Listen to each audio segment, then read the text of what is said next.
Girl, if you're online dating in December, from a dating coach, I need you to hear this. Stop. Get off of the apps immediately. Why am I saying this? Girl, I'm saying this because the guys that are about something something, they're not on apps in Q4. They're not on anything after Thanksgiving.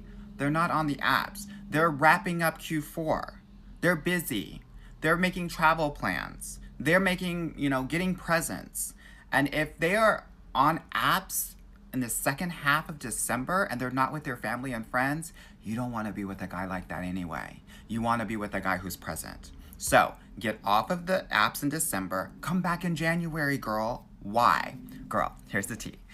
A lot of dating coaches are not going to tell you this. I am. January is the Super Bowl of online dating. The first 2 to 3 weeks is where you're going to get the biggest bang for your buck. So I want you to rest in December so you can maximize that time. Why? Girl, everybody's on their New Year's resolution tip. They want to find love in the next year. So they're going to be online. So roughly 40 to 50% more people are going to be online in those first couple of weeks in January than for the rest of the year. And you want to maximize that. That's why most of my clients are getting into exclusive relationships in March and April, because they're maximizing that time.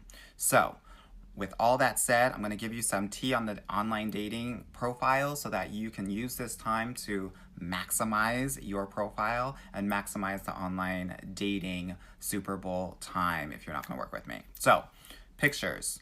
You want to have one black and white picture. It gets 107% more likes and will probably serve you best if it's a primary picture. You want pictures with smiling teeth and I can see your eyes.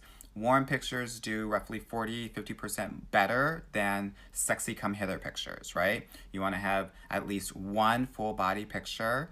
In terms of the actual text, you want to be able to ask questions in your actual profile about me or summary section.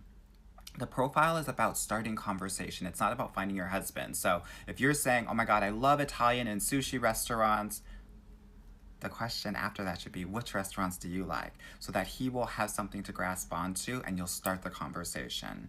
If you do that, your profile will jump out, be different than everybody else's, and you'll get at least 20 to 30% more interaction and conversations, okay? The prompts. What I see most of the time for prompts in places like Hinge and Bumble, by the way, don't go on Hinge, is people are just answering the what and not the why. So if someone says, if the prompt is, what is your favorite love language? And you say acts of service. Girl, I need to know the why. Why is that important to you? That gives more context and gives the reader an understanding of who the hell you are, okay? So I hope that helps. Oh, by the way, the apps, Bumble and OkCupid are the ones that are serving my black and brown clients the most. And Luxie's starting to come up there a little bit, but we'll wait to see. So Super Bowl of dating, wait until that to get onto these online apps. And speaking of the Super Bowl, never date an athlete.